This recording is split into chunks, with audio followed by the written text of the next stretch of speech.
Menko Bidang Perekonomian melakukan kunjungan kerja ke Kabupaten Deli Serdang. Di sana Airlangga Hartarto menggelar dialog dengan petani sawit di Desa Sialang. Menko Perekonomian Airlangga Hartarto bertemu petani kelapa sawit di Desa Sialang, Kecamatan Bangun Purba, Kabupaten Deli Serdang. Dalam sesi dialog, Airlangga menanyakan kendala dan kondisi program permajaan sawit rakyat atau PSR kepada para petani.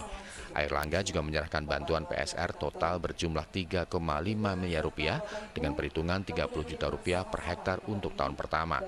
Menko Perekonomian ini juga menyerahkan secara simbolis dana pengelola perkebunan kelapa sawit untuk replanting sebesar 30 juta rupiah per hektar.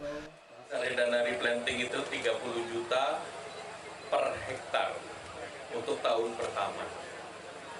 Nah, kemudian BPDPKI sendiri punya target 180.000 hektar per tahun yang untuk di replanting dengan dana yang disediakan sebesar 6 triliun. Nah, tahun kemarin realisasinya 1,5 triliun. Beberapa kendala yang masuk, pertama tentu proses terkait dengan status tanah itu menjadi yang utama, di mana banyak dari pengusul status tanahnya belum clean and clear. Jadi ini diberikan kepada tanah yang clean and clear dan sudah ada sertifikat HGU-nya. Para petani meminta biaya per hektar 25 juta rupiah untuk biaya perawatan, sarana dan prasarana bisa diberikan melalui kredit usaha rakyat dengan bunga 6%. Menurut petani sawit, kendala yang terjadi adalah proses status tanah karena banyak tanah yang belum memiliki sertifikat hak guna usaha HGU dan masalah lahan perkebunan serta hutan lindung.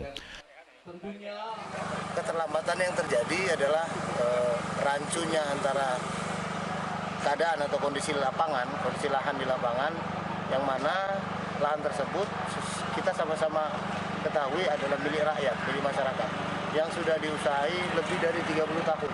Akan tetapi ketika titik koordinat yang kita ambil, Kementerian Kehutanan melalui Badan Penetapan Kawasan Hutan menetapkan lahan tersebut masuk kawasan, itu yang sering terjadi.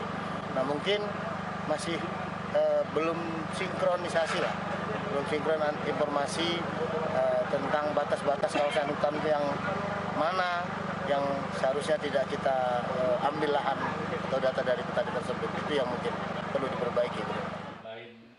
Pemerintah daerah diminta dapat merekomendasi status lahannya agar semakin banyak petani yang merasakan manfaat dari program permajaan sawit rakyat tersebut.